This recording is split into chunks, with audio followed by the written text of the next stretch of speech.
What is going on, everyone? Hopefully, y'all had a great Thanksgiving. I know I did. Besides Amon Ra going down with injury and giving you a big fat zero burger for fantasy football. I had him in multiple leagues, so that hurt significantly. We also had Marvin Harrison Jr. go down with injury, as well as Aaron Jones, a couple of guys that we'll be talking about to replace them because you guys already know we're talking waiver wire pickups. It is week 14, and hopefully, you guys solidified your spot in the playoffs. If not, you came to the right place. If you guys already know this show, we'd like to get right into it. But before we do, I do like to say if you have any questions at all, please leave it down in the comment section below or join us tonight live here on YouTube as well as TikTok. We'll answer every single question as well as all the comments on this video here. So make sure you hit that like button, hit that subscribe button, and let's get right into it. All right, so number one, what I want to prioritize is AD Mitchell. He's owned in 7% of leagues. Since he got signed in November, this guy has been a factor. He's been getting heavily involved in that offense. Yes, I don't like the offense. I don't like the team, but this guy's snap percentage has been going up and up and up, and his involvement just looks so great. You can't ignore it. So AD Mitchell, he's on top of my waiver priority list. I could significantly help your team depending on when we get Garrett Wilson back. After AD Mitchell, we're going to talk about Brenton Strange, one of the hot topics this week, owned in 47% of leagues. Now, the stats are no lie. He came back around 3 weeks ago, and he's been on the up and up. The trend has been so significant, you just cannot ignore it, right? If you are struggling in tight ends, which a lot of you are, Brenton Strange is a good pickup. We're not seeing too much of the offense, right? We're getting disappointed in the run game with ETN, but Brenton Strange, if he continues this trend, he's going to have a solidified spot on your roster being a low end tight end one or a high end tight end two. Moving forward, let's talk about Chris Rodriguez. We talked about Chris Rodriguez last week. He's owning 42% of leagues. And yes, I know I said last week and the week before he was on a bye a week before, but coming off the bye, we have confirmed that he is a starting running back. Yes, it may not be all that great, but he is getting the opportunities back there. He did lead the backfield with rushing attempts. Although they weren't that great, if you're in one of those deep leagues, he could find a spot in your starting roster.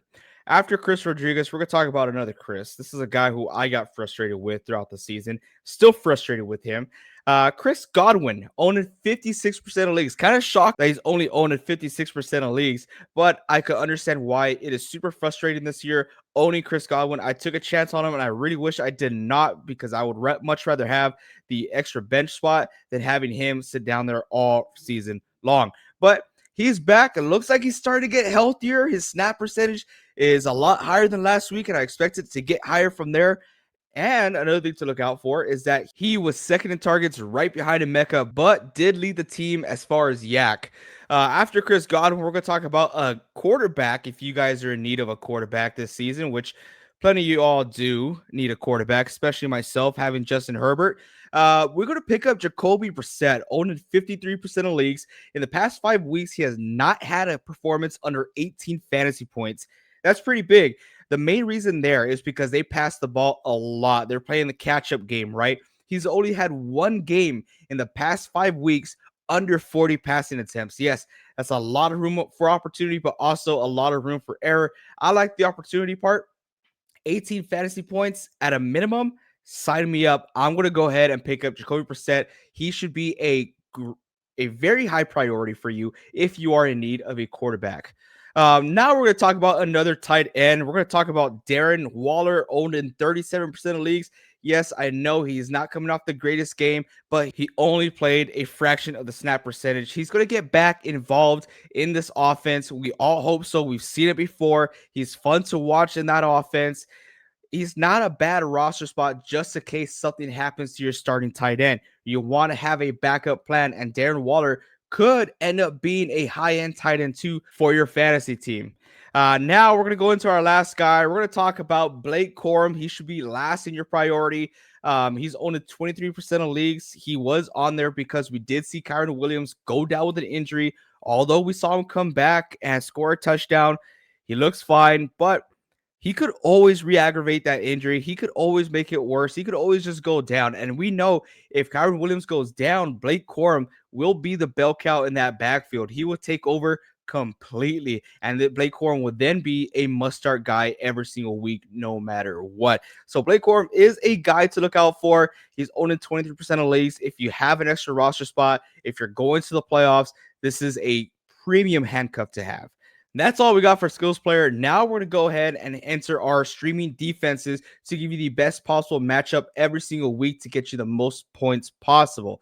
Number one, we're going to choose the Browns. They're at home going against the Tennessee Titans. The Titans are still abysmal this year. And the Browns, yes, they did not have a great game last week against the Bang Bang Niner gang, but against the Tennessee Titans, dude, Myles Garrett should have a field day. After the Browns, we're going to talk about the Seattle Seahawks going to visit the Atlanta Falcons. The Falcons had trouble with the New York Jets last week, and the Seahawks, I mean, they're doing Seahawks things. Their defense looks okay, I guess, but definitely a must start for fantasy football. After that, we're going to talk about the Buccaneers staying at home against the New Orleans Saints. The Buccaneers defense, I do feel like it's overlooked, but going up against the Saints, I do feel like it's a favorable matchup for the Bucs. You could definitely start them with confidence this week. After the Bucs, we're going to talk about the Broncos going out to visit the Las Vegas Raiders. Now, yes, the Raiders are just that bad, and the Broncos defense is actually that good. So I do trust the Broncos defense handling business visiting Las Vegas.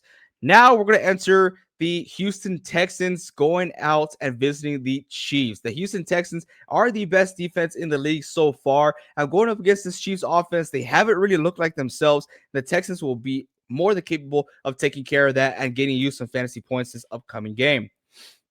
That's all I got for y'all today. So if you do like this video, make sure you hit that like button and hit that subscribe button. If you have any questions, please leave it down in the comment section below or join us tonight on our live stream.